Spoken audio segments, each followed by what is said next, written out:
Impianmu terlalu besar, Impianmu itu terlalu besar, coy. Sadar, sadar. Realistis, coy.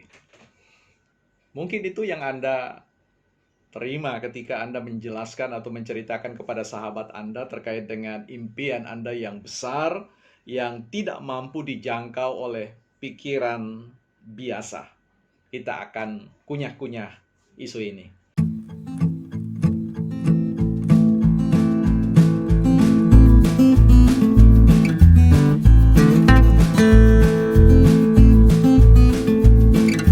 Impianmu terlalu besar, terlalu besar, ya.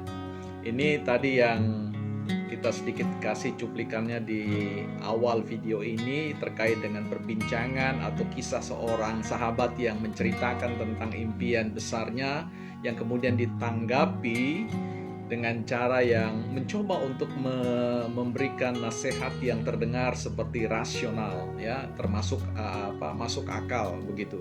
Nah, saya ingin bahas soal-soal itu di bawah payung tema yang kita kasih judul, yaitu besar impian daripada tindakan. Nah, teman-teman, bicara soal impian, sebenarnya kita semua lahir dan besar dari asuhan impian-impian, atau kalau teman-teman selalu ingat ketika kita kecil, ada orang-orang dewasa atau orang tua, guru kita menanyakan sebuah pertanyaan klasik, kalau besar mau jadi apa, ya?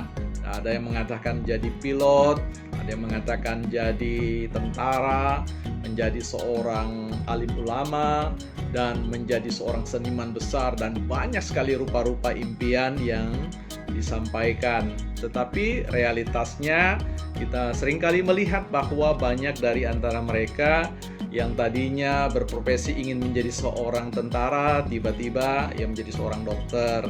Yang tadinya mau berbicara atau mengimpikan menjadi seorang dokter, kemudian dia jadi seorang pilot. Nah, ketika orang sama sekali tidak punya impian, ya bisa jadi dalam perjalanan hidupnya dia justru menemukan dirinya dalam satu kondisi yang tidak disangka-sangka atau tidak dibayangkan sebelumnya. Ia menjadi seorang direktur atau pemilik perusahaan besar. Nah, terhadap itu semua sebenarnya bagaimana kita memperbincangkan kalau bicara soal impian, kalau soal apa yang ingin kita harapkan, ya. Tentu kepada kita semua punya tanggapan atau kesan yang berbeda-beda soal itu.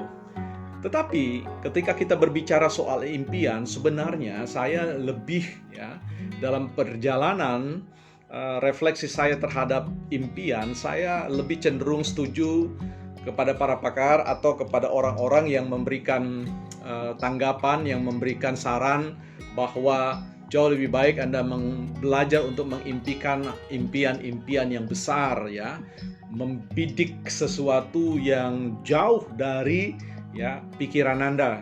Artinya begini, ketika ada dua orang mencoba untuk melihat ke depan, masa depan mereka, tentu bisa jadi di antara keduanya ada yang tidak mampu menembus kabut jarak penglihatan atau jarak intelektualnya. Ada orang yang kemudian di posisi yang lain dari sahabat tadi memiliki satu kemampuan yang mampu melihat masa depannya jauh sekali dari apa yang tidak mampu ditembus oleh sahabatnya itu. Ini mau mengatakan bahwa ketika seseorang mau memimpikan sesuatu dan orang lain kemudian menilai itu sebagai sesuatu yang terlalu besar, terlalu mengada-ngada, itu bisa jadi bahwa itu tidak mengada-ngada bagi orang yang sebenarnya sudah mengetahui atau melihat itu. Jadi ini penting untuk kita perhatikan bahwa ketika orang datang kepada kita dan kemudian mengatakan aku ingin jadi ini, aku ingin punya ini, punya itu, yang kemudian ditanggapi secara tidak sebanding, itu tidak berarti bahwa apa yang tidak dilihat oleh sahabatnya itu, ya, sesuatu yang tidak dijangkau. Kita tentu lihat dalam perumpamaan tadi ketika orang ingin menjadi seorang dokter, ya kemudian tiba-tiba menjadi yang lain dari itu. Nah, ini persis sama ketika kita berbicara tentang kisah Christophorus Columbus di sekitar tahun 14 ketika ia berniat untuk melakukan penjelajahan benua Antartika. Maka tidak disangka-sangka yang dia temukan itu adalah benua Amerika ya. Jadi sesuatu yang tidak pernah di-planning, sesuatu yang tidak pernah direncanakan, tapi ia berpikir bahwa di luar sana ada sesuatu yang sudah menunggunya. Nah, kita bisa menarik banyak pembelajaran atau macam-macam pembelajaran dari kisah-kisah sukses mereka seperti itu. Dan menyimpulkan bahwa sebenarnya ketika kita bicara tentang soal impian, sebenarnya sah-sah saja saya kira ya, sah-sah saja untuk mengatakan mengajukan suatu impian yang besar ya. Bidiklah bintang ya, saya seringkali mengatakan itu bahwa bidiklah bintang maka Anda akan jatuh di bulan ya, atau bidiklah bintang kalaupun Anda meleset ya Anda meleset di planet yang lain. Anda akan menuju tujuan yang baru yang tidak pernah terbayangkan, tetapi amazing, sesuatu yang luar biasa, sesuatu yang mengagumkan ya. Saya sendiri secara pribadi tidak pernah punya impian sebenarnya ya, punya impian jadi seorang yang bisa sampai pada sebuah level pencapaian pendidikan level doktoral. Tetapi yang saya impikan waktu itu bagaimana saya keluar dari ketidakmampuan saya dari sisi intelektual ya.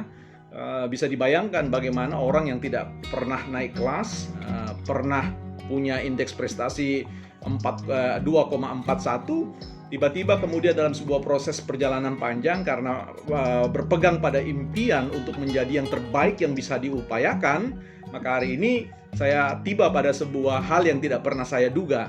Nah, apa yang kemudian ingin saya sampaikan di sini adalah bagaimana Anda berpegang pada sebuah impian ya. Persoalan dia meleset, persoalan dia jatuh kemana nanti itu persoalan berikutnya. Persoalan yang harus Anda kerjakan adalah bagaimana mengimpikan impian yang sifatnya mengusik jiwa, begitu ya. Impian yang mengusik jiwa. Ya, sesuatu yang kalau dikatakan itu mengaduk-aduk suatu perasaan, membuat kita exciting, membuat kita berhasrat, membuat kita sungguh-sungguh menginginkannya, sehingga perilaku kita berubah ketika kita bangun, kita pada pagi hari nampak perilaku kita ingin segera meloncat dari tempat tidur kita ingin segera bangkit dan kemudian melakukan satu aksi demi aksi, satu tindakan demi tindakan yang membuat kita semakin mendekat pada impian kita. Nah, saya sendiri dengan impian saya, yang saya lakukan adalah dari satu hari, dari satu minggu mengumpulkan rupiah demi rupiah untuk membeli buku satu demi satu, dan kemudian saya melakukan sebuah penjelajahan yang saya tidak tahu apakah bisa saya mengerti atau tidak. Prinsipnya adalah saya baca, yang pada akhirnya saya bukan hanya menjadi seorang yang kemudian bisa mengumpulkan buku, bukan hanya bisa membacanya dan kemudian mengatakannya itu secara lisan, tetapi bersyukur bisa melakukan itu dalam bahasa tulisan. Nah, ini adalah impian-impian yang sebenarnya mungkin bisa juga disebut sebagai anak-anak impian, sesuatu yang tidak pernah terbayangkan, tetapi ketika kita ada pada on the track ya, dalam sebuah perjalanan untuk mengimpikan yang sesuatu yang tidak pernah terbayangkan buat kita, sesuatu yang jauh dari bayangan kita, yang mungkin orang lain sudah mengatakan you tidak akan berhasil, kamu orang yang kemudian nanti sudah bisa ditakar, diukur, ditimbang sebenarnya masa depanmu ada pada tingkatan, ada pada pencapaian level yang seperti apa.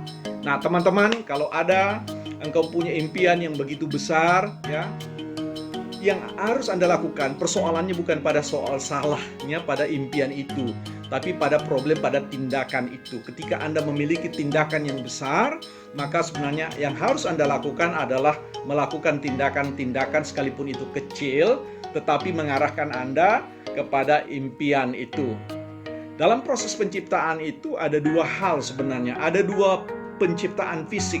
Sesuatu yang pertama adalah penciptaan fisik di dalam pikiran kita ya, itu yang kita sebut dengan mental atau gagasan atau blueprint ya, buram tentang apa yang ingin kita lakukan atau kita kerjakan di kemudian hari. Nah, yang kedua adalah bahwa rancangan atau desain mental yang ada di dalam pikiran kita itu harus kita ciptakan juga di luar benak kita, yaitu tindakan demi tindakan. Nah, setiap orang yang punya impian besar itu tidak keliru ya. Itu sebenarnya adalah peta jalan, roadmap ya, sesuatu yang kemudian membawa kita energi, ada kekuatan yang tidak pernah dapat kita bayangkan yang akan menarik kita pada sebuah tempat yang hari ini belum begitu jelas bentuknya, tetapi di kemudian hari Anda dan saya akan tahu persis bahwa apa yang sedang menanti Anda di luar sana itu adalah sesuatu yang besar. Nah, karena itu sekali lagi, santai-santai saja, fine-fine saja ketika Anda punya impian yang sangat besar. Saya pun masih punya impian yang sangat besar, yang menurut saya tentu saya tidak akan ceritakan sekarang, tetapi ketika Anda sedang menonton saya di video ini di kanal YouTube saya sangat yakin bahwa Anda sudah bisa menebak sebenarnya saya sedang melakukan sebuah perjalanan misi untuk merajut impian-impian. Entah nanti saya jadi seperti seorang Columbus yang menemukan sebuah benua, ataukah saya jadi orang yang kemudian memasak sebuah martabak dan kemudian pada akhirnya mendirikan sebuah manufacturing yang terkait dengan persoalan martabak. Itu adalah soal yang lain. Tetapi yang harus kita lakukan, yang harus saya lakukan saat ini, bagaimana memelihara, memeluk, ya, tidak melepaskan impian-impian itu, tetapi secara konkret mau melakukan tindakan-tindakan yang kecil, ya. Segala sesuatu yang kita ciptakan di dalam benak kita tidak ada artinya, dia akan gugur dengan sendirinya ketika tindakan-tindakan kecil itu tidak kita rajut hari demi hari. Kalau Anda pernah membaca perkataan atau kesaksian seorang John Maxwell, seorang penulis buku tentang kepemimpinan, ketika ditanya oleh audiens mengatakan bagaimana caranya Anda menulis buku yang begitu banyak dan mempengaruhi dunia ini, dengan sederhana John Maxwell mengatakan, saya rajut, saya jahit itu kata demi kata. Nah, apapun impian Anda di luar sana, ya, tetap impiakan, tetap berhasrat, tetap berkomitmen, dan bangunlah setiap hari, jalanilah kehidupan hari, step by step, tapak demi tapak, tahap demi tahap, dan rajutlah impian Anda. Kita lihat Anda akan jadi apa.